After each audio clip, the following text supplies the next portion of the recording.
কেন আমরা প্রতিটা মানুষের মধ্যে মেলবন্ধন চাই। আমরা একই মিনিটে দুটি কুসুম হিন্দু মুসলমান।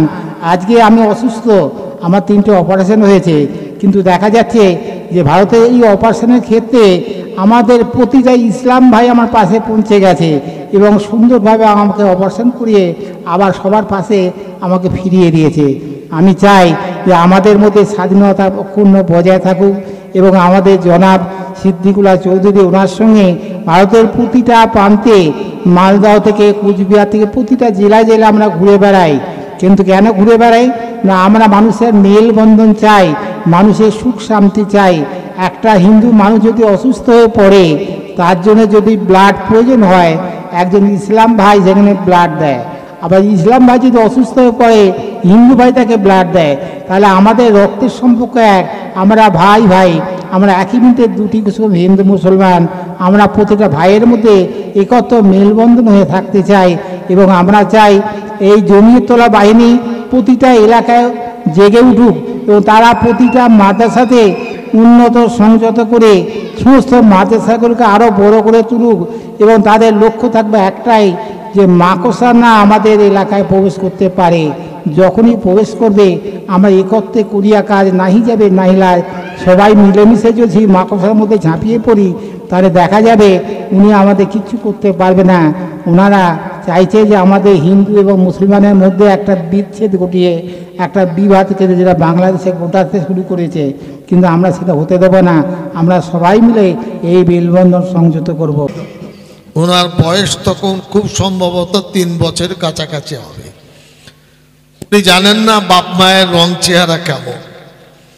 একজন মুসলিম মা, তার নাম আমিনা বিবি, ওকে কোলে তুলে নিয়ে দুধ খাইয়ে তাকে বড় করেছে এই পরমানন্দ মহারাজকে। এর বয়স যখন 6 বছর, যেহেতু হিন্দু ধর্মের মানুষ, তাই তিনি কোলে করে তুলে বেলুর মঠের আশ্রমে দিয়েছেন যে আমি লালন পালন করে যতটা করেছি, বাকি আপনাদের সন্তান, আপনারা বিরত নিন। এ হলেন পরমানন্দ মহারাজ। তিনি আপনাদের সামনে কথা বলবেন। আসুন।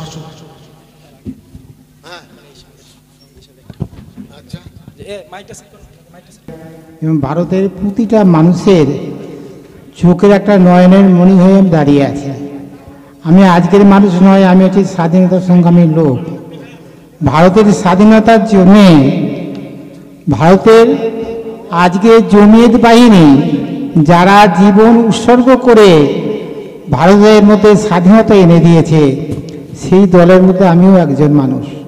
আমি চাই যে প্রতিটা মানুষের মধ্যে সুন্দর একটা সুখময় মেলবন্ধন হোক, কিন্তু আমাদের এই সুখটা কিন্তু কেউ রাখতে দিচ্ছে না। এমন একজন মানুষ আছে যে আমাদেরকে তিলে তিলে এক থেকে আর এক প্রান্তে বিদে শেষ করবে, সেটা হচ্ছে কালো মাকড়সা। এই কালো মাকড়সা থেকে কিন্তু আমাদের খুব সাবধান হতে হবে। কেন ভারতে এমন একজন মানুষ আছে যে আমাদের প্রতিটা মুহূর্তে তিনি আমাদেরকে দংশন করার জন্য চেষ্টা করছে। আর তিনি আর কি করতেন, আজ তিনি করতেন কি না, প্রতিটা মানুষের মধ্যে পেঁচে ফেলতেন। আমরা জিলিপি দেখেছি, কিন্তু জিলিপির স্বাদ অনুভব করেছি। সে কি করে না, জিলিপি থেকে রসটা চুষে নিয়ে আমাদেরকে শেষ করে দেয়। সেটা হচ্ছে মোদী সরকার। এই মোদী সরকার বেলুর মঠে এসেছিলেন এবং বেলুর মঠে এসে যখন বসেছিলেন ঠাকুর রামকৃষ্ণ পরমহংসদেবের কাছে, তখন তেনাকে জিজ্ঞাসা করা হয়েছিল আপনি ঠাকুরকে কি চাইছেন। তিনি তখন বললেন যে আমি ভারতে মানুষকে তিলে তিলে শেষ করে দেবো, এইটি আমার কাজ। তা আমি তখন বললাম ভারতে কিন্তু একটা কালো মাকড়সা আছে। এই মাকড়সার এমন যন্ত্রণা, যাকে একবার দংশন করে তার জীবন শেষ হয়ে যায়। আপনি সেদিক থেকে খুব সাবধান থাকবেন, কারণ ভারতের কালো মাকড়সাটা চারদিকে ঘুরে বেড়াচ্ছে আপনাকে দংশন করার জন্যে। মোদী সরকার তখন বললেন যে আমাকে কিচ্ছু করতে পারবে না, আমি পেঁচে ফেলে দেওয়া। জিলিপিতে রস আছে, কিন্তু আপনি পেঁচে পড়ে যাবেন। জিলিপিতে 2.5টা পেঁচ আছে, ভারতের মানুষ কিন্তু 2.5টা পেঁচেই ঘুরে বেড়ায়। এই 2.5টা পেঁচের মধ্যে আপনি পড়বেন। বর্তমান ভারতবর্ষে যে মাননীয় জনাব সিদ্দিকুল্লাহ চৌধুরী, ওনার সঙ্গে আমি ভারতের প্রতিটা প্রান্তে ঘুরেছি। দিল্লিতে আমরা যখন যাই কৃষি আন্দোলনে, সেই কৃষি আন্দোলনে দেখা যায় আমাদেরকে ঢোকার কোনো সুযোগ দেওয়া হয় না। ঠাকুর বলতেন ছিদ্দে না বহুলা ভবন্তী, ছোট হয়ে ঢোকো বড় হয়ে প্রবেশ করো।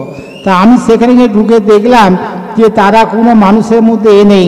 তখন আমি বললাম, দেখো আমি তো বয়স্ক মানুষ, আমাকে দেখার জন্য একজন মানুষ আছে, তাকে যদি আমার পাশে না পৌঁছে দাও আমি তাহলে তোমাদের সঙ্গে কোনো কথাই বলবো না।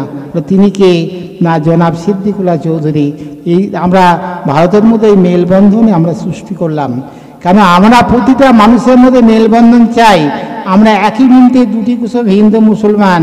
আজকে আমি অসুস্থ, আমার 3টে অপারেশন হয়েছে, কিন্তু দেখা যাচ্ছে যে ভারতের এই অপারেশনের ক্ষেত্রে আমাদের প্রতিটা ইসলাম ভাই আমার পাশে পৌঁছে গেছে এবং সুন্দরভাবে আমাকে অপারেশন করিয়ে আবার সবার পাশে আমাকে ফিরিয়ে দিয়েছে। আমি চাই যে আমাদের মধ্যে স্বাধীনতা পূর্ণ বজায় থাকুক এবং আমাদের জনাব সিদ্দিকুল্লাহ চৌধুরী ওনার সঙ্গে ভারতের প্রতিটা প্রান্তে, মালদহ থেকে কুচবিহার থেকে প্রতিটা জেলায় জেলায় আমরা ঘুরে বেড়াই। কিন্তু কেন ঘুরে বেড়াই না, আমরা মানুষের মেলবন্ধন চাই, মানুষের সুখ শান্তি চাই। একটা হিন্দু মানুষ যদি অসুস্থ হয়ে পড়ে, তার জন্য যদি ব্লাড প্রয়োজন হয়, একজন ইসলাম ভাই যেখানে ব্লাড দেয়, আবার ইসলাম ভাই যদি অসুস্থ হয়ে পড়ে হিন্দু ভাই তাকে ব্লাড দেয়, তাহলে আমাদের রক্তের সম্পর্ক এক, আমরা ভাই ভাই, আমরা একই মিনিটে দুটি কুসুম হিন্দু মুসলমান। আমরা প্রতিটা ভাইয়ের মধ্যে একত্র মেলবন্ধন হয়ে থাকতে চাই এবং আমরা চাই এই জমিয়তওয়ালা বাহিনী প্রতিটা এলাকায় জেগে উঠুক এবং তারা প্রতিটা মাদ্রাসাতে উন্নত সংযত করে সমস্ত মাদ্রাসাগুলোকে আরও বড় করে তুলুক এবং তাদের লক্ষ্য থাকবে একটাই, যে মাকড়সা না আমাদের এলাকায় প্রবেশ করতে পারে। যখনই প্রবেশ করবে আমরা একত্রে করিয়া কাজ নাহি যাবে, নাহিলায় সবাই মিলেমিশে যদি মাকড়সার মধ্যে ঝাঁপিয়ে পড়ি তাহলে দেখা যাবে উনি আমাদের কিচ্ছু করতে পারবে না। ওনারা চাইছে যে আমাদের হিন্দু এবং মুসলমানের মধ্যে একটা বিচ্ছেদ ঘটিয়ে একটা বিবাদ কেটে, যেটা বাংলাদেশে গোটাতে শুরু করেছে, কিন্তু আমরা সেটা হতে দেবো না। আমরা সবাই মিলে এই মেলবন্ধন সংযত করব। এই বলে বক্তব্য শেষ করলাম। হরি ওম তৎসৎ।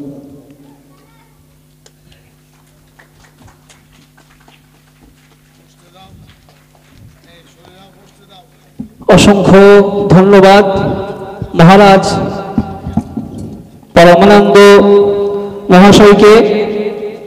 তিনি সম্প্রীতি, সমতা, ঐক্য এবং সৌহার্দ্য নিয়ে গুরুত্বপূর্ণ কথা রাখছিলেন।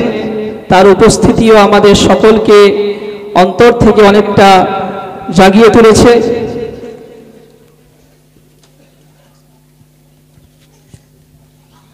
এ পর্যায়ে যেহেতু আমাদের এখানে উপস্থিত হয়ে